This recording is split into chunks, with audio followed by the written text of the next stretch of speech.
kola kyamaanyi munnange gwagyekuumiddeko ensi Buganda anti munnange kuno kwe kwaffe tukyali mu katabo kaffe Basajja Mivule akawandiikibwa Solomon Ike Mpalanyi era ng'olunaku lwa leero tutuuse ku mulamwa ogugamba nti tulaba kuki Mivule bwe yadda ku kibuga n'alowooza ebintu bingi olw'obuzibu n'embeera embi gye yalekamu bakadde be e Bugerere. Bwe yatuuka ewa ssengaawe yakola emirimu egy'awaka okumalira ddala omwezi mulamba.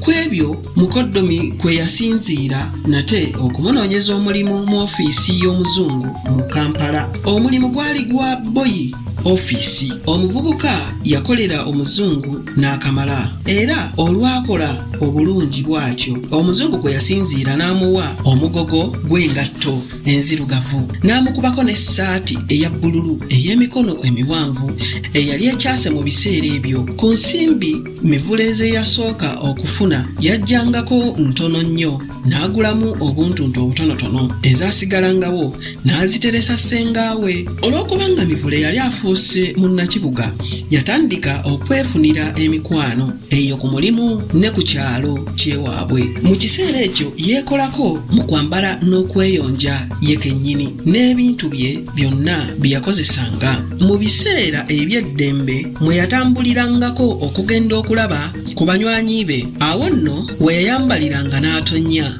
ng'olwo nno ng'ayambala okusinga bwe yabanga emukono. Luno yalina bigaalubindi ebisiikiriza omusana nga bya bbeeyi nno.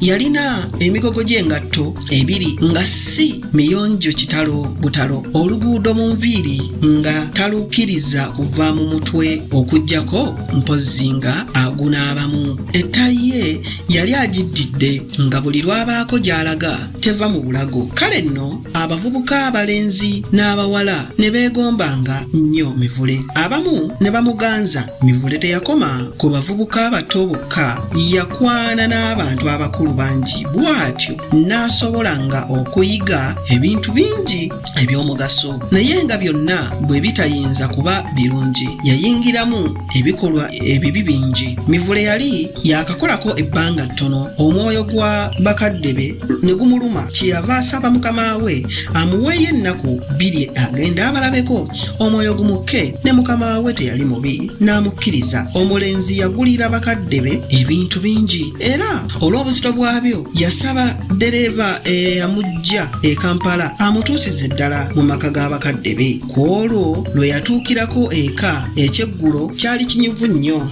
Ddiba yawa mutabani we enkoko empanga ate ennyama nnamusava. Mivule gye yava nayo ku kibuga zirobola n'abaawaka abalala abaali batalya nkoko gye baalya ne basindisa bigere. Omulenzi yali anaasitulanga enkya okuddayo ku kibuga. Ekiro ate bakadde be ne baddamu buto okumuzimba mu bintu bingi, naye ekyasinga mu byonna nnyina kye yamulumiriza era ne kitaawe nassooko kwe kwezimba n'okulowooza ku kufuna munne ayinza okumuyamba.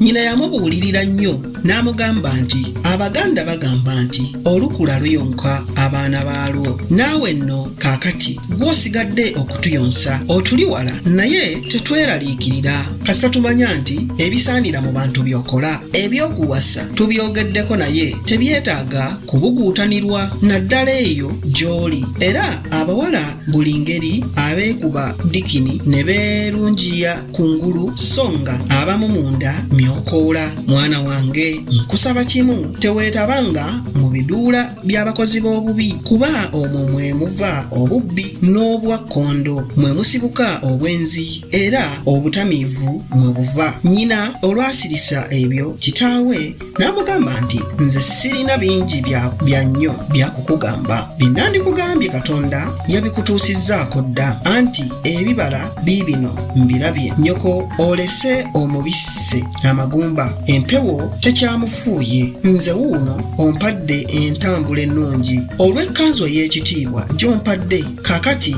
kye nsaba Katonda kwe kukuwa obulamu obulungi n'obuwangaazi ku mulimu gwo. Ebyo byonna by'oyagala okutuukako ne nnyoko byakwagaliza ogenda kubituukako. Wulira nnyo bakama abo eka ne ku mulimu. Omuzungu wo omundabira kyokka obuntu buno omanyi bubususubuti. Mivule kwe kumuyamba n'amubuuza nti bisikwi ogamba bisikwiti ko ye nti oyo bumpomera nnyo bw'obodde eno tolemanga kundeeterayo ku buntu bwaggwoowo nnyo. Mivule yabukeereza nkokola ne yessa mu maduuka we yalinnyira motoka eyamutuusiza ddala ewaabwe ekibuye n'ebintu bye byonna. Era ddala kituufu olukula luyonko waagwo. Ndowooza olaba muzeeyi Ddiba bwe yali akasikwiti n'asigala nga yeenuguuna. Abange mulowooza nange sikkiridde ekyaggwe. Tuddiŋŋana ate ku mulundi ogunaddako. Tukyali mu katabo kaffe Basajja Mivule akawandiikibwa Solomon Ike Mpalanyi. Kabanda Musoke ekanzira ekyaggwe anti munnange ensi Buganda kuno kwe kwaffe.